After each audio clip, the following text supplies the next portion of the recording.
Pregnancy reveal അല്ലെങ്കിൽ pregnancy reveal reaction video something in her channel. ഇതൊരു വളരെ വലിയ നല്ലൊരു സ്ഥലമാണ് കേട്ടോ. എന്താ ഈ ഫോറസ്റ്റ് മുഴുവൻ കാടാണല്ലോ അമ്മച്ചി എന്ന് പറയുന്ന പോലത്തെ അവസ്ഥയാണ്. മനസ്സിലായി? ഓ മൈ ഗോഡ്, എന്തെങ്കിലും ജീവി ഇറങ്ങി വരുമോ എന്ന് ഞാൻ പേടിക്കുന്നുണ്ട് കേട്ടോ. Hello everyone, welcome back to my channel. ഇന്നും ഈവനിങ് വാക്ക് വ്ളോഗാണ്. ഇപ്പോൾ ടൈം ഏകദേശം ഒരു 6 o'clock ഒക്കെ ആയി. വീട്ടിനുള്ളിൽ ചുമ്മാതെ ഇരുന്ന് ബോറടിക്കാൻ തുടങ്ങിയപ്പോഴത്തേക്ക് ഞാൻ വിചാരിച്ചു വെറുതെ ഒരു വാക്കിന് പോകാമെന്ന്. എന്തായാലും ഞാൻ വാക്കിന് പോകുന്നു, ഒരു വ്ളോഗ് എടുക്കാം. നിങ്ങൾക്ക് ഇവിടെ ഞാൻ നടക്കാൻ പോകുന്ന ഈ വഴിയുടെ സൗന്ദര്യവും കാണിച്ചു തരാം, പ്രകൃതി രമണീയതയും കാണിച്ചു തരാം. ഏതെങ്കിലും ഒരു ടോപ്പിക്കിനെ കുറിച്ച് നമുക്ക് ഡിസ്കസും. ഞാൻ ടോപ്പിക്ക് പറയുന്നതിന് മുന്നേ ഞാൻ എൻ്റെ ലൈഫിൽ നടന്ന ഒരു ഇൻസിഡൻറ്റ് പറയാവേ. അതായത് കുറച്ച് വർഷങ്ങൾക്ക് മുന്നേ ഞാൻ കാനഡയിൽ വന്ന ടൈമിൽ എൻ്റെ ലൈഫിൽ ഒരു ഡാർക്ക് ഫേസ് ആയിരുന്നു. ഇത് നോക്കിയാൽ എന്ത് രസമല്ലേ.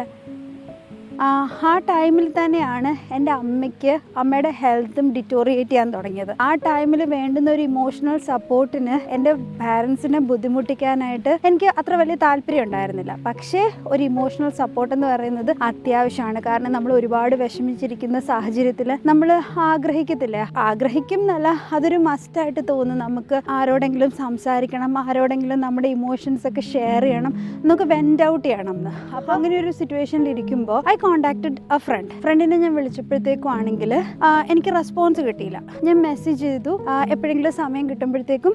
അപ്പോൾ ഞാൻ കുറച്ചധികം പ്രാവശ്യം ട്രൈ ചെയ്തു, പക്ഷേ പുള്ളിക്കാരത്തിനെ കിട്ടിയില്ല. ഡേയ്സ് കഴിഞ്ഞപ്പോഴത്തേക്കും എനിക്കതൊരു ഡിസപ്പോയിൻമെൻ്റ് ആയി. അതായത് ഒരുപാട് കാര്യങ്ങളിൽ ഞാൻ പുള്ളിക്കാരത്തിനെ ഹെൽപ്പ് ചെയ്തിട്ടുണ്ട്, ഞങ്ങൾ വളരെ ക്ലോസ് ആയിട്ടുള്ള ഫ്രണ്ട്സാണ്. എനിക്കൊരു ആവശ്യം വന്നപ്പോഴത്തേക്കും ഞാൻ കോണ്ടാക്ട് ചെയ്തിട്ട് പുള്ളിക്കാരത്തി എടുത്തില്ലല്ലോ, അങ്ങനെ ഒരു വിഷമം എനിക്ക് വന്നു. അത് കഴിഞ്ഞ് കുറച്ച് ദിവസം കഴിഞ്ഞപ്പോഴത്തേക്കും ആണെങ്കിൽ പുള്ളിക്കാരത്തി തിരികെ കോണ്ടാക്ട് ചെയ്തു. പുള്ളിക്കാരത്തി പറഞ്ഞു ലൈഫിൽ പുള്ളിക്കാരത്തിക്ക് കുറച്ചധികം ഇഷ്യൂസ് ഉണ്ട്, അപ്പം ആ ഇഷ്യൂസ് ഡീൽ ചെയ്യുന്ന കാരണം കൊണ്ട് പുള്ളിക്കാരത്തി സംസാരിക്കാൻ പറ്റുന്നൊരു മെൻ്റൽ സ്പേസിലല്ലായിരുന്നു എന്ന്. ഒരാൾ ചെന്ന് മദ്ദളത്തിനോട് പറയുന്ന അതേ അവസ്ഥ അത് തന്നെ. ഇപ്പം നിങ്ങൾ വിചാരിക്കുമല്ലേ എന്ത് ലൈക്ക് മൈൻഡഡ് ഫ്രണ്ട്സ് എന്ന്. എൻ്റെ മോസ്റ്റ് ഓഫ് ദി ഫ്രണ്ട്ഷിപ്പ് അങ്ങനെയാണ്. ഈ സിറ്റുവേഷനിൽ എനിക്ക് 2 രീതിയിൽ റിയാക്ട് ചെയ്യാം. ഒന്നെന്ന് പറയുന്നത്, എനിക്ക് വേണ്ടുന്ന ഒരു സമയത്ത് ഞാൻ സഹായിച്ച ഒരാൾ എനിക്ക് തിരികെ സഹായം ചെയ്തില്ല എന്ന് കരുതി എനിക്ക് ആ റിലേഷൻഷിപ്പ് അവിടെ വെച്ച് ബ്രേക്ക് ചെയ്യാം. അല്ലെങ്കിൽ എൻ്റെ ഫ്രണ്ടിനോട് എംപതൈസ് ചെയ്യാം, കാരണം she is also going through a very tough period in her life. ആ ഒരു കാര്യം നമുക്ക് ഓവർലുക്ക് ചെയ്ത് ആ റിലേഷൻഷിപ്പ് മുൻപോട്ട് നമുക്ക് മെയിൻറ്റെയിൻ ചെയ്ത്. ഈ സിറ്റുവേഷൻ്റെ പ്രത്യേകത എന്താണെന്ന് വെച്ച് കഴിഞ്ഞാൽ, ഈ സിറ്റുവേഷനിൽ ഇൻവോൾവ് ചെയ്ത 2 ആൾക്കാർക്കും പരസ്പരം ഒരു എക്സ്പെക്റ്റേഷൻ ഉണ്ട്.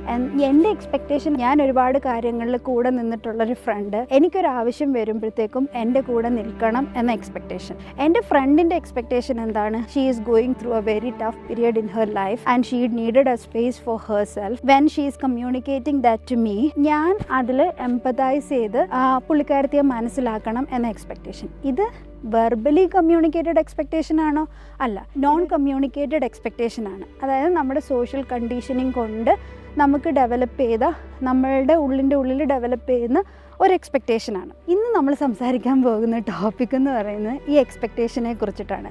അപ്പം നിങ്ങൾ വിചാരിക്കും ഈ എക്സ്പെക്റ്റേഷൻ, ഇങ്ങനത്തെ ടോപ്പിക്കിനെയൊക്കെ കുറിച്ച് സംസാരിക്കേണ്ട ആവശ്യം എന്താണ് എന്ന് നിങ്ങൾക്ക് തോന്നും. അങ്ങനെയാണെങ്കിൽ എനിക്ക് നിങ്ങളോടൊരു കണക്ക് പറയാനുണ്ട്. കണക്ക് എന്താണെന്ന് വെച്ച് കഴിഞ്ഞാൽ, എൻ്റെ സ്റ്റാറ്റിസ്റ്റിക്കൽ റിപ്പോർട്ട് പ്രകാരം ഏകദേശം ഒരു ഇയർ 7,20,000 പേര് സൂയിസൈഡ് ചെയ്യുന്നുണ്ട്. അതിനകത്ത് 15 വയസ്സിനും 29 വയസ്സിനും ഇടയ്ക്കുള്ള ആൾക്കാരിൽ സംഭവിക്കുന്ന 3ാമത്തെ ഏറ്റവും വലിയ മരണകാരണം എന്ന് പറയുന്നത് സൂയിസൈഡാണ്. ഈ സൂയിസൈഡ് എന്ന് പറയുന്നത് ഒരാൾ പെട്ടെന്നൊരു ഡേ എടുക്കുന്ന ഒരു തീരുമാനമാണോ എന്ന് ചോദിച്ചു കഴിഞ്ഞാൽ എനിക്കറിയില്ല കേട്ടോ. കാരണം ഞാൻ അങ്ങനെ ആധികാരികമായി സംസാരിക്കാൻ വേണ്ടി മാത്രമുള്ളൊരു ഹെൽത്ത് എക്സ്പേർട്ടോ അല്ലെങ്കിൽ ഈ ഒരു മേഖലയിൽ റിസർച്ച് ചെയ്യുന്ന ഒരാളോ അല്ല. പക്ഷേ ഞാൻ മനസ്സിലാക്കിയ അറിവ് വെച്ച് അവരുടെ എന്തോ ഒരു എക്സ്പെക്റ്റേഷൻ അവരിങ്ങനെ സെറ്റ് ചെയ്ത്, അവരുടെ പേഴ്സണലി സെറ്റ് ചെയ്ത എക്സ്പെക്റ്റേഷനോ അല്ലെങ്കിൽ അവരുടെ മുകളിൽ വേറെ ആരെങ്കിലും സെറ്റ് ചെയ്ത എക്സ്പെക്റ്റേഷനോ മീറ്റ് ചെയ്യാൻ പറ്റാത്ത പറ്റാതെ വരുമ്പോഴത്തേക്കും എക്സ്പെക്ടേഷൻ എവിടെയോ ഫെയിലായി ആ വരുന്നൊരു ഡിസപ്പോയിൻമെന്റ് ആയിരിക്കില്ലേ അവരെ ഇങ്ങനെ ഒരു തീരുമാനം എടുക്കാനായിട്ട് നയിക്കുന്നത് അല്ലെ. പല കോൺവെർസേഷൻ എടുക്കുമ്പോഴും പല റിലേഷൻഷിപ്പ് നമ്മൾ നോക്കുമ്പോഴും ആ റിലേഷൻഷിപ്പ് ഒക്കെ ഒന്നല്ലെങ്കിൽ വേറൊരു തരത്തിൽ ബ്രേക്ക് ആകാൻ കാരണം എന്ന് പറയുന്നതും നമ്മുടെ ഈ എക്സ്പെക്ടേഷൻസ് തന്നെയാണ്. നമ്മൾ മലയാളികളുടെ ഒരു കാര്യം എടുക്കുവാണെങ്കിലുണ്ടല്ലോ, നിങ്ങൾ ഏതെങ്കിലും ഈ ഒരു യൂട്യൂബ് ചാനൽ, പോപ്പുലർ ആയിട്ടുള്ള ഒരു യൂട്യൂബ് ചാനൽ പോയിട്ട് അതിന്റെ കമന്റ് സെക്ഷൻ മാത്രം നോക്കിയാൽ മതി. നിങ്ങൾക്ക് മനസ്സിലാകും നമ്മൾക്ക് എന്തൊക്കെ തരത്തിലുള്ള എക്സ്പെക്ടേഷൻ ആണ് മറ്റുള്ളവരുടെ അടുത്ത് നിന്നുള്ളതെന്ന്. അതായത് നമുക്കൊരു ഹൈ സ്റ്റാൻഡേർഡ് ഓഫ് എക്സ്പെക്ടേഷൻ ആണ്. അത് മൊറാലിറ്റിയുടെ കാര്യത്തിലാണെങ്കിലും ചിന്താഗതിയുടെ കാര്യത്തിലാണെങ്കിലും നിസ്സാര കാര്യത്തിന് പോലും നമുക്ക് അറിയുന്നവരുടെ അടുത്തുനിന്നും നമുക്ക് യാതൊരു മുൻപരിചയം ഇല്ലാത്തവരുടെ അടുത്തുനിന്നും നമ്മൾ എന്തെങ്കിലുമൊക്കെ എക്സ്പെക്ട് ചെയ്യും. അവരുടെ ബിഹേവിയർ ഇങ്ങനെ ആയിരിക്കണം, അവരുടെ പേഴ്സണാലിറ്റി ഇങ്ങനെ ആയിരിക്കണം, അവരുടെ വസ്ത്രവിധാരണം ഇതായിരിക്കണം, അവരുടെ റെസ്പോൺസ് ഇങ്ങനെ ആയിരിക്കണം. അങ്ങനെ പല രീതിയിലുള്ള എക്സ്പെക്ടേഷൻ ആണ്. ഈ എക്സ്പെക്ടേഷൻ എന്ന് പറയുമ്പോഴത്തേക്കും രണ്ട് രീതിയിലുണ്ട്. ഹെൽത്തി എക്സ്പെക്ടേഷനും ഉണ്ട്, അൺഹെൽത്തി ആയിട്ടുള്ള അൺറിയലിസ്റ്റിക് എക്സ്പെക്ടേഷനും ഉണ്ട്. അതായത് റിയലിസ്റ്റിക് എക്സ്പെക്ടേഷൻ എന്ന് പറഞ്ഞു കഴിഞ്ഞാൽ it is based out of basic human expectation, അല്ലെങ്കിൽ ഒരു സൊസൈറ്റിയൽ എക്സ്പെക്ടേഷനും ആകാം. അതായത് ബേസിക് എക്സ്പെക്ടേഷൻ എന്ന് പറയുന്നത് ഇപ്പോൾ നമ്മുടെ ചുറ്റുമുള്ള ആരും ഉപദ്രവിക്കരുത്, നമ്മളെ ഈക്വൽ ആയിട്ടും ഫെയർ ആയിട്ടും റെസ്പെക്ട്ഫുള്ളും ആയിട്ട് ട്രീറ്റ് ചെയ്യണം. ഫോർ എക്സാമ്പിൾ, നമ്മളൊരു ട്രെയിനിൽ യാത്ര ചെയ്യുന്നു, നമ്മുടെ അടുത്തിരിക്കുന്ന ആള് നമ്മളെ റെസ്പെക്ട്ഫുൾ ആയിട്ട് ട്രീറ്റ് ചെയ്യണം, നമ്മളുടെ ജീവനോ സ്വത്തിനോ അപകടം ഉണ്ടാക്കരുത്. ഇതൊക്കെ ഒരു ബേസിക് എക്സ്പെക്ടേഷൻ ആണ്. ഇനി സോഷ്യൽ എക്സ്പെക്ടേഷൻ എന്ന് പറയുമ്പോഴത്തേക്കും ആണെങ്കിൽ നമ്മൾ പ്രയോറിറ്റൈസ് ചെയ്യപ്പെടണം, നമ്മളെ വാലിഡേറ്റ് ചെയ്യണം, നമ്മളെ ഫീൽ ചെയ്യണം, നമ്മളെ അറിയണം, മനസ്സിലാക്കണം. ഇങ്ങനെയൊക്കെയുള്ള സൊസൈറ്റിയൽ എക്സ്പെക്ടേഷൻ അല്ലെങ്കിൽ സോഷ്യൽ എക്സ്പെക്ടേഷൻ. അപ്പോൾ ഈ സൊസൈറ്റിയൽ എക്സ്പെക്ടേഷൻ വരുമ്പോഴാണ് നമുക്ക് റിയലിസ്റ്റിക് ആയിട്ടുള്ള എക്സ്പെക്ടേഷനും അൺറിയലിസ്റ്റിക് ആയിട്ടുള്ള എക്സ്പെക്ടേഷനും വേർതിരിച്ചറിയാൻ പറ്റാതെ പോകുന്നത്. എന്താണ് റിയലിസ്റ്റിക്, എന്താണ് അൺറിയലിസ്റ്റിക് എന്നുള്ളത് ഇച്ചിരി ഒരു ബ്ലർഡ് ആയിട്ടുള്ളൊരു ലൈനാണ്. അതിനെക്കുറിച്ച് പറയുവാണെങ്കിൽ ചില ഇൻസിഡൻസ് ഉണ്ട്, അത് നടന്നു കഴിഞ്ഞു കഴിഞ്ഞാൽ ടേൺ റൈറ്റ് ആയിട്ട് പറയാൻ പറ്റും ഇതിൽ ആരുടെ ഭാഗത്താണ് ശരി, ആരുടെ ഭാഗത്താണ് തെറ്റെന്ന്. അതിനൊരു അൺഡിവൈഡഡ് ഒപ്പീനിയൻ ഇല്ല. ഫോർ എക്സാമ്പിൾ, ഇപ്പം ഞാൻ ഈ റോഡ് വഴി ഇങ്ങനെ നടന്നു പോകുന്നു, അപ്പോൾ എന്നെ ആരും ഉപദ്രവിക്കരുത് എന്നുള്ളത് ഒരു ബേസിക് എക്സ്പെക്ടേഷൻ ആണ്. എന്നെ ഇപ്പോൾ ആരെങ്കിലും ഒരു പ്രകോപനവും ഇല്ലാണ്ട് ആക്രമിക്കുവാണെങ്കിൽ എന്നെ ആക്രമിച്ച ആള് ചെയ്തത് തെറ്റാണെന്ന്. ഞാൻ പറഞ്ഞു വന്നത് എന്താണെന്ന് വെച്ച് കഴിഞ്ഞാൽ പലപ്പോഴും നമുക്ക് ഈ അൺറിയലിസ്റ്റിക് എക്സ്പെക്ടേഷൻ സെറ്റ് ചെയ്യുമ്പോഴത്തേക്കും ഉള്ളൊരു കാര്യം എന്താ അറിയോ, നമുക്ക് പലപ്പോഴും അറിയത്തില്ല നമ്മൾ അൺറിയലിസ്റ്റിക് ആയിട്ടാണ് എക്സ്പെക്ട് ചെയ്യുന്നത്. ഫോർ എക്സാമ്പിൾ, ഇപ്പോൾ ഒരു മാരേജ് റിലേഷൻ എടുക്കുവാണെങ്കിൽ നമ്മൾ വിചാരിക്കും നമ്മുടെ പാർട്ട്ണർ നമ്മളോട് വിശ്വസ്തരായിട്ടിരിക്കണം എന്നുള്ളത് ഒരു റിയലിസ്റ്റിക് എക്സ്പെക്ടേഷൻ ആണ്. Because that is partnership. അല്ല, എൻ്റെ പാർട്ട്ണറിൻ്റെ ഏറ്റവും വലിയ പ്രയോറിറ്റി ഞാനായിരിക്കണം, എന്നെ കഴിഞ്ഞല്ലാതെ എൻ്റെ പാർട്ട്ണർക്ക് വേറൊന്നും പാടില്ല എന്ന് വിചാരിക്കുന്നത്, അതായത് അവരുടെ പേഴ്സണൽ ലൈഫ് പോലും പാടില്ല എന്ന് വിചാരിക്കുന്നത് ഒരു അൺറിയലിസ്റ്റിക് അൺഹെൽത്തി എക്സ്പെക്ടേഷൻ അല്ല. അതായത് ഈവൻ നമ്മളുടെ ഇപ്പം ഞാൻ ഈ പറഞ്ഞ ഈ ഒരു കാര്യം തന്നെ, അതായത് നമ്മുടെ പാർട്ട്ണർ നമ്മളെ പ്രയോറിറ്റൈസ് ചെയ്യണം എന്നുള്ളത് ഒരു റിയലിസ്റ്റിക് എക്സ്പെക്ടേഷൻ ആണ്. അതൊരു ബാലൻസിൽ നിന്ന് കഴിഞ്ഞാൽ. പക്ഷെ ആ ഒരു ബാലൻസ് വിട്ട് കഴിഞ്ഞ് കഴിഞ്ഞാൽ അതൊരു അൺറിയലിസ്റ്റിക് എക്സ്പെക്ടേഷൻ ആയിട്ട് മാറും. അപ്പോഴാണ് നമ്മൾ പറയുന്നത് ആ ആളൊരു നാർസിസ്റ്റിക് ബിഹേവിയർ ഉള്ള ഒരാളാണ് എന്ന് നമ്മൾ പറയുന്നത്. ഓക്കെ, അപ്പോൾ അതാ ഞാൻ പറഞ്ഞ എല്ലാ കാര്യത്തിലും ഒരു അതിർവരമ്പുണ്ട്. ആ അതിർവരമ്പ് തിരിച്ചറിയാൻ പറ്റുന്നതെന്ന് പറയുന്നത് അത്ര വലിയ എളുപ്പമുള്ള കാര്യമല്ല.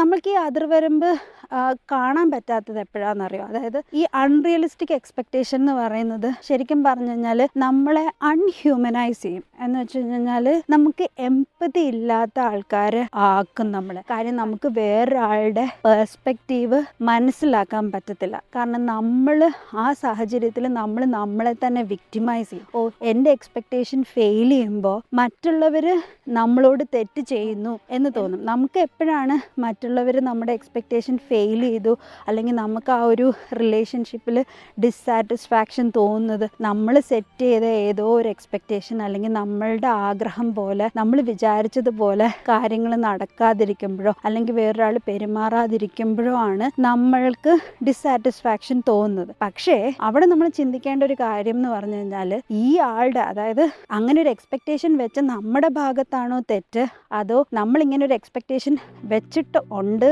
എന്ന് അറിയുക കൂടിയും ചെയ്യാത്ത ഒരാൾ അത് ഫെയിൽ ചെയ്തതാണോ തെറ്റ്? മനസ്സിലായോ? അപ്പം ഈ ഒരു കാര്യം എന്നൊക്കെ പറയുന്നത് നമ്മളുടെ ടെക്സ്റ്റ് ബുക്സിലൊന്നും നമ്മളെ പഠിപ്പിക്കാറില്ല പലപ്പോഴും. അതായത് നമ്മൾ സ്കൂളിൽ പോകുന്നു, കോളേജിൽ പോകുന്നു, പക്ഷെ നമ്മളെ വേറെ എല്ലാ കാര്യങ്ങളും പഠിപ്പിക്കുന്നുണ്ട്. പക്ഷെ എൻ്റെ ഒരു കാഴ്ചപ്പാടിൽ ഒരു കുഞ്ഞാണെങ്കിലും ഒരു വീട്ടിലാണെങ്കിലും നമ്മൾ പഠിപ്പിക്കേണ്ട കാര്യം എന്ന് പറയുന്നത് നമ്മുടെ ഇമോഷൻസിനെ പ്രോസസ്സ് ചെയ്യാനുള്ളൊരു കേപ്പബിലിറ്റിയാണ്.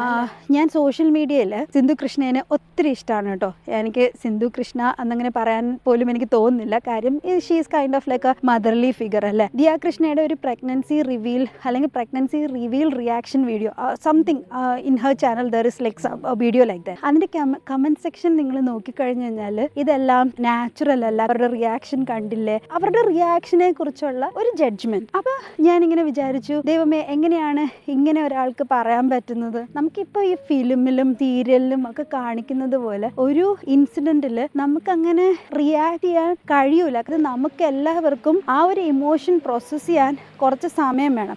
ഇപ്പോൾ ഒരു ക്യാമറ പെട്ടെന്ന് എൻ്റെ മുൻപിൽ കൊണ്ടുവന്നിട്ട് എനിക്കുള്ളൊരു റിയാക്ഷൻ പറയാൻ പറഞ്ഞു കഴിഞ്ഞാൽ റിയാക്ഷൻ എത്രത്തോളം നാച്ചുറലായിട്ട് വരും? ഇല്ല, എനിക്ക് അത്രത്തോളം നാച്ചുറലായിട്ട് വരത്തില്ല. ഇപ്പോൾ ഒരു സിസ്റ്റർ പ്രഗ്നൻ്റ് ആകുന്നു അല്ലെങ്കിൽ മകൾ പ്രഗ്നൻ്റ് ആകുന്നു എന്ന് പറഞ്ഞാൽ സന്തോഷമുള്ള കാര്യമാണ്. അതിൽ കൂടുതൽ എന്ത് റിയാക്ഷൻ കാണിക്കണം എന്നാണ് സൊസൈറ്റി എക്സ്പെക്റ്റ് ചെയ്യുന്നതെന്ന് എനിക്ക് മനസ്സിലാകുന്നില്ല. അതിനുശേഷം ഇപ്പോൾ കുഞ്ഞു വന്നപ്പോൾ എങ്ങനെ റിയാക്ട് ചെയ്തിരിക്കുന്നു എന്നും കമൻസ് വന്നിട്ടുണ്ട്. അപ്പോൾ ഞാനിങ്ങനെ ചിന്തിക്കുമായിരുന്നു, they are also processing their emotion അല്ലേ. എനിക്കൊരു കാര്യം വന്നു കഴിഞ്ഞു കഴിഞ്ഞാൽ ഞാൻ എങ്ങനെ റിയാക്ട് ചെയ്യണം എന്ന് ആരും എക്സ്പെക്റ്റ് ചെയ്യുന്നതിൽ അർത്ഥമില്ല. കാരണം എൻ്റെ റിയാക്ഷൻ എൻ്റെ പേഴ്സണൽ റിയാക്ഷനാണ്. അത് ആ സമയത്ത് എൻ്റെ മൂഡ്, എൻ്റെ മൈൻഡ് സെറ്റ് എല്ലാം അനുസരിച്ചിരിക്കും. ഇങ്ങനെ നമ്മളുടെ ഈ ഡ്രാമാസിലാണെങ്കിലും സിനിമാസിലാണെങ്കിലും അതെല്ലാം ഓൾറെഡി ആൾക്കറിയും ഇങ്ങനെ ഒരു സിറ്റുവേഷൻ വരുമ്പോൾ ഞാൻ ഇങ്ങനെയാണ് റിയാക്ട് ചെയ്യേണ്ടതെന്ന്. പക്ഷെ റിയൽ ലൈഫിൽ നമ്മളോട് ആരും പറഞ്ഞു തരത്തില്ല നമ്മളൊരു കാര്യത്തിന് എങ്ങനെയാണ് റിയാക്ട് ചെയ്യേണ്ടതെന്ന്. അങ്ങനെ ഞാൻ ഉദ്ദേശിക്കുന്ന രീതിയിൽ ഒരാൾ റിയാക്ട് ചെയ്തില്ല എന്ന് പറഞ്ഞ് എനിക്ക് ഡിസപ്പോയിൻറ്റഡ് ആകാൻ പറ്റത്തില്ല. കാരണം അവിടെ ഞാൻ സെറ്റ് ചെയ്യുന്ന എക്സ്പെക്റ്റേഷൻ എന്ന് പറയുന്നത് വളരെ അൺറിയലിസ്റ്റിക് ആയിട്ടുള്ള എക്സ്പെക്റ്റേഷൻ ആണ്. എപ്പോഴും നമ്മളുണ്ടല്ലോ, പ്രത്യേകിച്ച് നമ്മളെ അറിയുന്നവരെ നമ്മളൊരു ഗോഡ് ലൈക്ക് ഇമേജ് ആണ് കൊടുക്കുന്നത്. അതായത് നമ്മൾ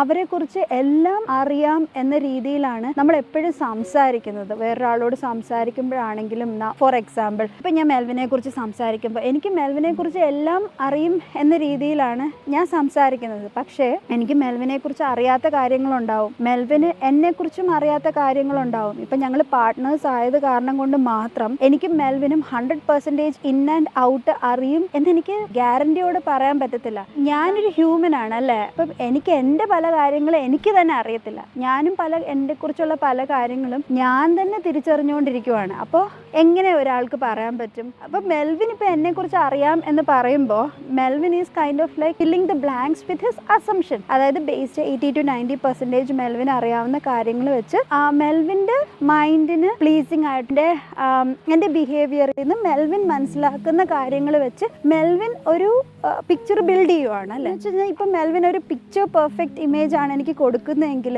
there is no room for error. അങ്ങനെ ഒരു റൂം ഫോർ എറർ ഇല്ലെങ്കിൽ അതൊരു ഹെൽത്തി റിലേഷൻ ആകുമോ? കാര്യം ആസ് എ പേഴ്സൺ നമ്മളെല്ലാവരും ഗ്രോ ചെയ്യുകയും ഇവോൾവ് ചെയ്യുകയും ചെയ്യുന്ന ആൾക്കാരാണ് അല്ലേ. അതൊരു വേറൊരു കാര്യമാണ്. നമ്മൾ എപ്പോഴും നമ്മൾക്ക് ചുറ്റുമുള്ള, അതായത് ഈ അൺഹെൽത്തി എക്സ്പെക്റ്റേഷൻ്റെ ഉറവിടം, അതായത് ഞാൻ നേരത്തെ പറഞ്ഞതുപോലെ ആൾക്കാരെ ബുദ്ധിമുട്ടിക്കുന്ന, വീർപ്പ് മുട്ടിക്കുന്ന തരത്തിലുള്ള ഒരു ഇതാകുന്നത് പലപ്പോഴും നമ്മൾ അവരുടെ മേലിൽ അവർക്കൊരു ഗോഡ് ലൈക്ക് ഇമേജ് കൊടുത്ത് അവരൊരു കാലത്തും ഒരു കാര്യത്തിലും തെറ്റ് ചെയ്യാത്തവരാണെന്ന് നമ്മളങ്ങ് ഉള്ളൊരു അൺറിയലിസ്റ്റിക് എക്സ്പെക്റ്റേഷൻ നമ്മളങ്ങ് സെറ്റ് ചെയ്യുവാണ്. പക്ഷെ ഇൻ റിയാലിറ്റി അതല്ല. എല്ലാ മനുഷ്യരും ഫ്ലോഡ് ആണ്. എനിക്ക് എൻ്റേതായ കുറവുകളുണ്ട്, മെൽവിൻ്റേതായ കുറവുകളുണ്ട്, നമുക്ക് ചുറ്റുമുള്ള ആൾക്കാർക്ക് അവർക്ക് അവരുടേതായ പ്ലസ്സും ഉണ്ട് മൈനസും ഉണ്ട് ഇല്ലേ. അപ്പം ആ മൈനസ് എന്ന് പറയുന്നതും നമ്മളൊരു എക്സ്പെക്റ്റേഷൻ സെറ്റ് ചെയ്യുമ്പോൾ അല്ലെങ്കിൽ നമ്മളുടെ എക്സ്പെക്റ്റേഷൻസ് നമ്മൾ ഇവാലുവേറ്റ് ചെയ്യുമ്പോൾ അല്ലെങ്കിൽ ഒരാൾ നമ്മളെ ഡിസപ്പോയിൻറ്റ് ചെയ്തു എന്ന് പറയുമ്പോൾ നമ്മൾ അതും കൂടെ കണക്കിലെടുക്കണം. ഇത് എന്തുകൊണ്ടാണെന്ന് വെച്ച് കഴിഞ്ഞാൽ പലപ്പോഴും ഈ ഡിസാറ്റിസ്ഫാക്ഷൻ എന്ന് പറയുന്നത് നമ്മളെയും ഒരു നിരാശയിലേക്ക് നയിക്കും. ഞാനിപ്പോൾ നടക്കാൻ പോകുന്നുണ്ടല്ലോ, ഇവിടെ എൻ്റെ വീട്ടിൻ്റെ അടുത്തുള്ളൊരു ട്രെയിലാണ് കേട്ടോ, ഒരു ATV ട്രെയിലാണ്. ഭയങ്കര ഭംഗിയാണ്, എനിക്ക് ഭയങ്കര ഇഷ്ടമാണ്. ഞാൻ സാധാരണ ഇങ്ങനെ കുറച്ചും കൂടെ ലേറ്റായിട്ടാണ് ഞാൻ നടക്കാൻ വരുന്നതെങ്കിൽ ഞാൻ ഈ ഭാഗത്തേക്കൊന്നും വരാറില്ല. ഭയങ്കര ഫ്ലൈസാണ്. ഫ്ലൈസ് കുത്തിക്കഴിഞ്ഞ് കഴിഞ്ഞാൽ ആകെ സീനാണ്. എന്ന് വെച്ച് കഴിഞ്ഞാൽ ബ്ലാക്ക് ഫ്ലൈസ് എന്നാണ് തോന്നുന്നു പറയുന്നത്. ആകെ സീനാണ്. കാര്യം നമ്മൾക്ക് ഇങ്ങനെ എൻ്റെ കയ്യിലുണ്ടായിരുന്നു, ഇപ്പം അത് മാറി. ഭയങ്കര ചൊറിച്ചിലാണ്. അപ്പം ഞാൻ പറഞ്ഞുകൊണ്ടിരുന്നത്, അപ്പം നമ്മളിങ്ങനെ മറ്റുള്ളവരുടെ പേരിൽ എക്സ്പെക്റ്റേഷൻസ് സെറ്റ് ചെയ്യുന്നത് അതൊരു ഹെൽത്തി ആയിട്ടുള്ളൊരു കാര്യമല്ലെങ്കിൽ നമുക്കും വിഷമമാണ്, നമ്മൾ എക്സ്പെക്റ്റേഷൻ സെറ്റ് ചെയ്യുന്ന ആൾക്കും അതൊരു വിഷമം പിടിച്ചൊരു കാര്യമാണ്. ഞാനൊരു കാര്യം മനസ്സിലാക്കിയതെന്ന് വെച്ച് കഴിഞ്ഞാൽ, ഈ എക്സ്പെക്റ്റേഷൻ ബ്രേക്ക് ചെയ്യുന്ന ആളിനെക്കാട്ടിലും വിഷമം, സങ്കടവും മൂവ് ഓൺ ചെയ്യാൻ ഡിഫിക്കൽട്ടിയും ഈ എക്സ്പെക്റ്റേഷൻ സെറ്റ് ചെയ്യുന്ന ആൾക്കാർക്കാണ്. അതായത് ഇതുപോലെ കുറേ അധികം ഇൻസിഡൻസ് നമ്മുടെ ലൈഫിൽ വരുമ്പോഴത്തേക്കും ഒരാൾ അൺഹാപ്പി ആകാൻ തുടങ്ങും. ഈ അൺഹാപ്പിനെസ് എന്ന് പറയുന്നത് ട്രസ്റ്റ് ഇഷ്യൂസിലോട്ടും ഭയങ്കര വലിയൊരു നിരാശയിലേക്കും നമ്മളെ നയിക്കാൻ തുടങ്ങും. അപ്പം അങ്ങനൊരു ഡേഞ്ചറസ് സിറ്റുവേഷൻസിൽ പോയ പല ആൾക്കാരെയും എനിക്കറിയാം കേട്ടോ. കാരണം ഞാൻ ചില സമയത്ത് എൻ്റെ ഫ്രണ്ട്സിനോട് സംസാരിക്കുമ്പോഴോ അല്ലെങ്കിൽ എൻ്റെ കസിൻസിനോട് സംസാരിക്കുമ്പോഴോ ഒക്കെയും അല്ലെങ്കിൽ എൻ്റെ റിലേറ്റീവ്സ്, അതായത് ഓൾഡ് ആയിട്ടുള്ള റിലേറ്റീവ്സിനോട് സംസാരിക്കുമ്പോഴോ ഒക്കെയും എപ്പോഴും അവർ പറയുന്ന ഒരു കാര്യം എന്ന് പറഞ്ഞു കഴിഞ്ഞാൽ, അവരങ്ങനെ ബിഹേവ് ചെയ്തില്ലല്ലോ, അവരിങ്ങനെ ചെയ്തല്ലോ, അവരങ്ങനെ ചെയ്തല്ലോ. അപ്പോൾ ഇതൊരു കോമൺ ആയിട്ട് ഞാൻ കേൾക്കുന്നൊരു കാര്യമാണ്. അൺകമ്മ്യൂണിക്കേറ്റഡ് അല്ലെങ്കിൽ അൺകമ്മ്യൂണിക്കേറ്റഡ് അല്ലല്ലോ, നോൺ കമ്മ്യൂണിക്കേറ്റഡ് എക്സ്പെക്റ്റേഷൻ എന്ന് പറയുന്നത് പലപ്പോഴും റിലേഷൻഷിപ്സിനെ കില്ല് ചെയ്യും. കാരണം നമ്മൾ ഒരു പ്രാവശ്യം ഒരാൾ പറയുവാണ് നീ അങ്ങനെ ചെയ്തത് ശരിയായില്ല എന്ന് പറയുമ്പം ഓക്കെ ഫൈൻ, നമ്മൾ വിചാരിക്കും കുഴപ്പമില്ല എന്ന്. പക്ഷെ രണ്ടാമത്തെ പ്രാവശ്യം അവർ ബ്രിങ്ങപ്പ് ചെയ്യുമ്പോൾ ഇപ്രാവശ്യം നമുക്ക് തോന്നും നമുക്ക് നമ്മുടെ ഭാഗം ജസ്റ്റിഫൈ ചെയ്യണം എന്ന്. അത് ജസ്റ്റിഫൈ ചെയ്യുമ്പോൾ പലപ്പോഴും എന്ത് പറ്റും, അതൊരു കോൺഫ്ലിക്റ്റ് ആകും. ഇതിൻ്റെ എല്ലാ റൂട്ട് കോസ് എന്ന് പറയുന്നത് ഈ എക്സ്പെക്റ്റേഷൻസ് ആണ്. ആ എക്സ്പെക്റ്റേഷൻസ് നമ്മൾ പ്രോപ്പറായിട്ട് കമ്മ്യൂണിക്കേറ്റ് ചെയ്യാത്തത്. ഞാൻ ഇങ്ങനെ ഒരുപാട് സിറ്റുവേഷനിലൂടെ കടന്നു പോയിട്ടുണ്ട് കേട്ടോ. കാരണം ഞാൻ പറഞ്ഞില്ലേ, നമ്മളെ സ്കൂളിലാണെങ്കിലും കോളേജിലാണെങ്കിലും പഠിപ്പിക്കാത്തൊരു കാര്യം എന്ന് പറയുന്നത് നമ്മുടെ ഇമോഷൻസ് പ്രോസസ്സ് ചെയ്യുന്നതിനെ കുറിച്ചിട്ടാണ്. നമ്മളുടെ ഇമോഷൻസ്, നമുക്ക് എങ്ങനെ ഇമോഷനെ കുറിച്ച് അവെയർ ആയിരിക്കണം, നമുക്ക് എന്തൊക്കെ ഇമോഷൻസ് ആണ് ഉള്ളത്, ആ ഇമോഷൻസിനെ നമ്മൾ എങ്ങനെ കൈകാര്യം ചെയ്യണം, ഇമോഷൻ മാനേജ്മെന്റ് അതെന്ന് പറയുന്നത് over the period of time നമ്മൾ അക്വയർ ചെയ്യുന്ന ഒരു സ്കില്ലാണ്. ഞാൻ നേരത്തെ അതുകൊണ്ടാണ് ദിയാകൃഷ്ണയുടെ ഒക്കെ കാര്യം പറഞ്ഞത്. കാര്യം അവർക്കറിയില്ല, അവർക്ക് ആദ്യമായിട്ടുണ്ടാകുന്ന ഒരു ഇമോഷൻ അതിനെ എങ്ങനെ റിയാക്ട് ചെയ്യണം എന്ന്. And we are no one to judge that, അല്ലേ? അതായത് ഇപ്പം നമ്മുടെ വീട്ടിലേക്ക് ഒരു ക്യാമറ കൊണ്ടുവച്ച് കഴിഞ്ഞ് കഴിഞ്ഞാൽ നമ്മുടെ എല്ലാ ഫാമിലി മെമ്പേഴ്സും ഒരുപോലാണോ റിയാക്ട് ചെയ്യുന്നത്? അല്ല, അവരെല്ലാവരും റിയാക്ട് ചെയ്യുന്നത് ഭയങ്കര ഡിഫറെൻറ്റ് രീതിയിലായിരിക്കും. അത് ചിലർ ഫിലിമിൽ കാണുന്ന ആ ഒരു എക്സ്പീരിയൻസ് വെച്ച് റിയാക്ട് ചെയ്യും, ചിലർ വളരെ റോ ആൻഡ് ഓത്തൻറ്റിക് ആയിട്ട് റിയാക്ട് ചെയ്യും. ഞങ്ങളിവിടെ ആദ്യമായിട്ട് വന്ന സമയത്ത് ഞങ്ങൾ ഇവിടെ ഇങ്ങനെ വന്നിട്ടുണ്ട്. ഇവിടെ ഒരു ചെറിയ സ്ട്രീമുണ്ട്, അവിടെ ഭയങ്കര രസമാണ്. ഞാൻ അങ്ങോട്ടാണ് ഇന്ന് നടക്കുന്നത്. കണ്ടില്ലേ എന്ത് രസമല്ലേ? ഇതാ ഞാൻ ന്യൂ ബ്രൺസ്വിക്കിൽ എനിക്കിഷ്ടപ്പെട്ട കുറച്ച് കാര്യം എന്ന് പറയുന്നത് കേട്ടോ.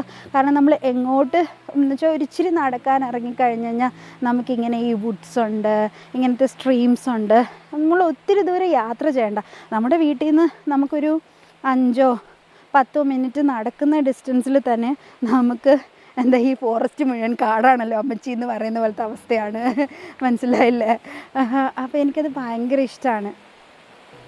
അപ്പോൾ നമുക്ക് ഇവിടെ ഇരുന്ന് നമുക്ക് സംസാരിക്കാം, അല്ലേ? ഈ ഭംഗി ആസ്വദിച്ചുകൊണ്ട് നമുക്ക് സംസാരിക്കാം. എന്ത് രസമാണ് ഇങ്ങനെയൊക്കെ വന്നിരിക്കാൻ പറ്റുന്നത്. ഭയങ്കര അപ്പം ഈ എക്സ്പെക്റ്റേഷൻ നമ്മുടെ എക്സ്പെക്റ്റേഷനെ നമ്മളൊന്ന് അനലൈസ് ചെയ്തില്ലെങ്കിൽ അത് ഭയങ്കര ഡേഞ്ചറസ് ആയിരിക്കും. കാരണം നമ്മളെപ്പോഴും അൺറിയലിസ്റ്റിക് എക്സ്പെക്റ്റേഷൻ സെറ്റ് ചെയ്യുന്ന ഒരാളാണെങ്കിൽ ഒരിക്കലും നമ്മുടെ ചുറ്റുമുള്ള ഒരു റിലേഷനും ആ എക്സ്പെക്റ്റേഷൻ മീറ്റ് ചെയ്യാൻ പറ്റത്തില്ല. ഫോർ എക്സാമ്പിൾ, ഇപ്പോൾ എനിക്ക് ടിമോട്ടൻസ് ഭയങ്കര ഇഷ്ടമുള്ള ഒരാളാണ്. അപ്പം മെൽവിൻ പുറത്ത് പോകുമ്പം എനിക്കത് ഇഷ്ടമായതുകൊണ്ട് മേടിച്ചിട്ട് വരണം എന്ന് ഞാൻ എക്സ്പെക്റ്റ് ചെയ്യാറുണ്ടായിരുന്നു. പക്ഷെ മെൽവിൻ്റേതായ ചിലപ്പോൾ കാര്യങ്ങളുണ്ടായിരിക്കും, ഇത് ഓർത്ത് വെച്ചേക്കത്തില്ല. ഈ ഡിപ്പെൻഡിങ് ഓൺ എപ്പോൾ മെൽവിൻ പുറത്ത് പോയാലും എനിക്കത് മേടിച്ചുകൊണ്ട് വരണം എന്ന് ഞാൻ എക്സ്പെക്റ്റ് ചെയ്യുന്നത് വളരെ അൺറിയലിസ്റ്റിക് ആയിട്ടുള്ളൊരു കാര്യമാണ്, അല്ലേ? അങ്ങനെയല്ല, എനിക്ക് ശരിക്കും കോഫി വേണമെങ്കിൽ I should communicate with coffee. അല്ലാണ്ട് എൻ്റെ മനസ്സ് വായിക്കാൻ മെൽവിൻ്റെ കയ്യിൽ ക്രിസ്റ്റൽ ബോളൊന്നും ഇല്ലല്ലോ. അതുപോലാണ് ഓരോ റിലേഷനും. ഇത് നമ്മുടെ മനസ്സ് വായിച്ച് ഊഹിച്ചെടുക്കാനായിട്ട് അവർക്ക് ക്രിസ്റ്റൽ ബോളൊന്നുമില്ല. ഇപ്പം നമുക്ക് ആരെങ്കിലും ആരുടെ അടുത്തുനിന്നെങ്കിലും നമുക്ക് എന്തെങ്കിലും എക്സ്പെക്റ്റേഷൻ ഉണ്ടെങ്കിൽ ഒന്ന് നമ്മൾ ക്ലിയർ ആയിട്ട് അവരോട് കമ്മ്യൂണിക്കേറ്റ് ചെയ്യുക. അല്ലാത്ത സാഹചര്യമാണെങ്കിൽ നമുക്കുള്ള ഒരുപാട് റിലേഷൻഷിപ്സിൽ ഇങ്ങനെ പ്രശ്നം ഉണ്ടെങ്കിൽ നമ്മളുടെ എക്സ്പെക്റ്റേഷൻ നമ്മളൊന്ന് അനലൈസ് ചെയ്യുക. ഞാൻ ഈ സെറ്റ് ചെയ്യുന്ന എക്സ്പെക്റ്റേഷൻ ആ ആൾക്ക് മീറ്റ് ചെയ്യാൻ പറ്റുന്ന എക്സ്പെക്റ്റേഷനാണ്. എപ്പോഴും എല്ലാവരും എന്നോട് നൈസായിട്ട് ബിഹേവ് ചെയ്യണം, എന്നോട് ഒരു മുഷിച്ചിലും കാണിക്കരുത് എന്ന് വിചാരിച്ചു കഴിഞ്ഞ് കഴിഞ്ഞാൽ ശരിക്കും പറഞ്ഞു കഴിഞ്ഞാൽ അതൊരു അൺറിയലിസ്റ്റിക് എക്സ്പെക്റ്റേഷനാണ്. കാരണം വേറൊരാളെന്ന് പറയുന്നതും അയാളൊരു ഹ്യൂമൻ അല്ലേ, അയാൾക്ക് അയാളുടെ ചുറ്റുമുള്ള കുറേ കാര്യങ്ങളുണ്ട്. അപ്പോൾ എല്ലാവർക്കും എപ്പോഴും നൈസായിട്ട് റെസ്പെക്റ്റ്ഫുള്ളായിട്ട് ബിഹേവ് ചെയ്യണം എന്നെനിക്ക് എക്സ്പെക്റ്റ് ചെയ്യാം. Because that is much needed. അല്ലാതെ എപ്പോഴും എന്നെ തന്നെ പ്രയോറിറ്റൈസ് ചെയ്യണം, എപ്പോഴും എന്നോട് ചിരിച്ച് കളിച്ച് വർത്തമാനം പറയണം എന്നൊന്നും എനിക്ക് എക്സ്പെക്റ്റ് ചെയ്യാൻ പറ്റത്തില്ല. എപ്പോഴും leave some room for error. ഏതൊരു റിലേഷനിൽ നമ്മൾ പോയാലും മനസ്സിലാക്കുക ആ ആൾക്കാരെന്ന് പറയുന്നത് മനുഷ്യരാണ്. അപ്പോൾ ചില സമയത്ത് ചില ആൾക്കാർക്ക് തെറ്റ് പറ്റും. ആ ആളിനെ ഹ്യൂമനൈസ് ചെയ്ത് കഴിഞ്ഞ് കഴിഞ്ഞാൽ നമ്മൾക്ക് ആ ആൾ ഇപ്പോൾ എക്സ്പ്ലനേഷനുമായിട്ട് വരുവാണെങ്കിൽ നമുക്കത് എംപത്തൈസ് ചെയ്യാൻ പറ്റും. അതെപ്പോഴും വളരെ വലിയൊരു കാര്യമാണ്. മറ്റുള്ളവരോട് എംപത്തൈസ് ചെയ്യാൻ പറ്റുന്നൊരു കഴിവെന്ന് പറയുന്നത് അതെപ്പോഴും നമ്മളിൽ തന്നെ ഉണ്ടായിരിക്കണം. ഈ എംപത്തൈസ് ചെയ്യാനുള്ളൊരു കഴിവെന്ന് പറയുന്നത് it comes from A holiness. ഇതിൻ്റെ എല്ലാം അടിസ്ഥാനത്തിൽ വരുമ്പോഴത്തേക്കും ഉണ്ട് self love and self awareness. ഇത് രണ്ടും ഉണ്ടെങ്കിൽ മാത്രമേ നമുക്ക് ഈ പറഞ്ഞ രീതിയിലുള്ളൊരു ഇമോഷണൽ ഇൻ്റലിജൻസ് അല്ലെങ്കിൽ എംപത്തി ഡെവലപ്പ് ചെയ്യാൻ പറ്റുള്ളൂ. ഭയങ്കര കൊതുകാണ് കേട്ടോ, എന്നെ കൊതുക് ഭയങ്കരമായിട്ട് കടിക്കുന്നുണ്ട്. ഇട്ട് കഴിഞ്ഞ് കഴിഞ്ഞാൽ എനിക്കൊരു കോമഡി സിറ്റുവേഷൻ ഓർമ്മ വരുന്നുണ്ട് കേട്ടോ. ഇപ്പം ഞാൻ ഈ വീഡിയോ ഇട്ട് കഴിഞ്ഞാൽ ന്യൂ ബ്രൺസ്വിക്ക് ഭയങ്കര ശാന്തസുന്ദരമായ പ്രകൃതി രമണീയമായ സ്ഥലമാണ്, ഇതുപോലത്തെ സ്ഥലങ്ങളൊക്കെ ഉണ്ട് എന്ന് ഞാൻ പറഞ്ഞു. പക്ഷേ ഇവിടെ ഇങ്ങനെ ഈ കൊതുക് കടിയും ഉണ്ട്, മനസ്സിലായോ? അതുമാണ് ഞാൻ പറയുന്നത്. എല്ലാ കാര്യത്തിലും ഒരു പ്രോസ് ആൻഡ് കോൺ ഉണ്ട്. എല്ലാ കാര്യവും എനിക്ക് പറയാൻ പറ്റത്തില്ല ഇതാണ് ശരി അതാണ് ശരിയെന്ന്. അത് കാരണം കൊണ്ട് ന്യൂ ബ്രൺസ്വിക്കിലേക്ക് നിങ്ങൾ വരുവാണെങ്കിൽ എക്സ്പെക്ട് ദിസ് കൊതുകടി. ഇന്ന് ഞാൻ വീട്ടിൽ പോയിട്ട് മുഴുവനും ഇങ്ങനെ ചൊറിച്ചിലായിരിക്കും. അത് കാരണം കൊണ്ടാണ് സാധാരണ ഞാൻ ഇങ്ങോട്ട് വരാത്തത്. ഇത്രയും ബ്യൂട്ടിഫുൾ ആയിട്ടുള്ള സ്ഥലമാണെങ്കിലും ഞാൻ വരാത്തത് അത് കാരണം കൊണ്ടാണ്. നമ്മൾ നമ്മളെക്കുറിച്ച് തന്നെ അവെയറായിട്ട് നമ്മളെ തന്നെ സ്നേഹിക്കാനുള്ളൊരു മനസ്സ് നമുക്ക് ഉണ്ടാകുമ്പോഴത്തേക്കും പറയുന്നത് ഇൻറ്റേർണൽ ലവ് എന്ന് പറയുന്നത് എംപത്തി ആയിട്ടും കമ്പാഷനുമായിട്ടും ഒക്കെ നമുക്ക് റിഫ്ലക്റ്റ് ചെയ്യാൻ പറ്റും. നമ്മൾ കുറച്ച് നമ്മുടെ ഫുൾഫിൽമെൻറ്റിനും സന്തോഷത്തിനും നമ്മളൊരു എക്സ്റ്റേണൽ വാലിഡേഷൻ എക്സ്പെക്റ്റ് ചെയ്യാതിരിക്കുക. വില്യം ഷേക്സ്പിയറിനെ അറിയാത്ത ആരും ഉണ്ടാവില്ലല്ലോ അല്ലേ? വില്യം ഷേക്സ്പിയർ ഈ എക്സ്പെക്റ്റേഷൻസിനെ കുറിച്ച് പറഞ്ഞത് എന്താ അറിയോ? I think I M always A happy person because I don't expect anything from anybody.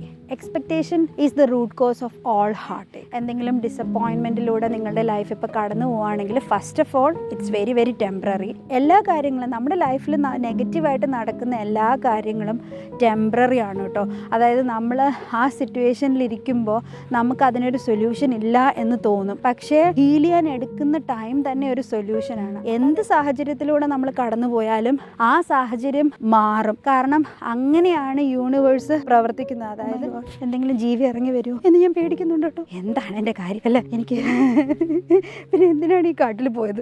പക്ഷേ കാട് ഭയങ്കര ഭംഗിയാണ്, അതാണ് വേറൊരു കാര്യം. ഓക്കെ, അപ്പോൾ നമ്മളിപ്പോൾ അങ്ങനെ ഒരു ഡിസപ്പോയിൻമെൻറ്റിലൂടെ കടന്നു പോവുകയാണെങ്കിൽ ഈഗോ മാറ്റി വെച്ചിട്ട് ആലോചിക്കുക. അതായത് നമ്മുടെ വിക്ടിം മൈൻഡ് സെറ്റ് നമ്മൾ മാറ്റി വെച്ചിട്ട് നമ്മൾ ശരിക്കും ഒരു തേർഡ് പേഴ്സൺ പെർസ്പെക്റ്റീവിൽ ആ കാര്യം കാണാൻ ശ്രമിക്കുക. ഞാൻ ഈ കാട്ടിലേക്ക് എന്തിനാണ് പോയതല്ലേ?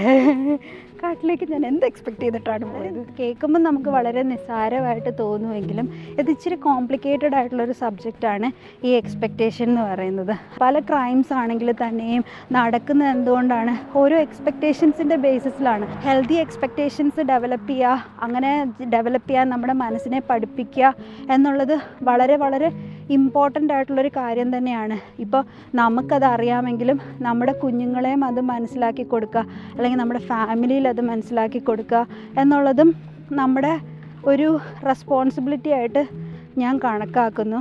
അന്നേരം നമുക്ക് കുറച്ചും കൂടെ കമ്പാഷനേറ്റായിട്ട് എംപത്തറ്റിക് ആയിട്ട് നമ്മുടെ ലൈഫും ലീഡ് ചെയ്യാൻ പറ്റും. നമുക്ക് ചുറ്റുമുള്ള റിലേഷൻഷിപ്പും അങ്ങനെ ഹെൽത്തി ആയിട്ട് നമുക്ക് മെയിൻറ്റെയിൻ ചെയ്യാൻ പറ്റും. അപ്പോൾ ഞാൻ നടന്ന് തിരികെ വീട്ടിലെത്തിയിരിക്കുവാണ് കേട്ടോ. അപ്പോൾ ഇന്നത്തെ വീഡിയോ ഇത്രയേ ഉള്ളൂ. ഈ വീഡിയോ എൻ്റെ വീഡിയോസ് കാണുകയും എന്നെ സപ്പോർട്ട് ചെയ്യുകയും ചെയ്യുന്ന എല്ലാവർക്കും വളരെ വളരെ വളരെ വലിയൊരു thank you. I am very grateful and I feel blessed for all those support. അപ്പം കീപ്പ് ഓൺ സപ്പോർട്ടിങ് മീ. നമുക്ക് ഈ കമ്മ്യൂണിറ്റി വലിയൊരു കമ്മ്യൂണിറ്റി ആയിട്ട് വളർത്തണം എന്നാണ് എൻ്റെ ആഗ്രഹം. ഇന്നത്തേക്ക് ഇത്രയേ ഉള്ളൂ. See you all in my next video. ഇനിയും സന്ധിക്കും വരയ്ക്കും വണക്കം. Bye bye. And until then, stay safe, stay happy. See you all. Bye bye. Take care.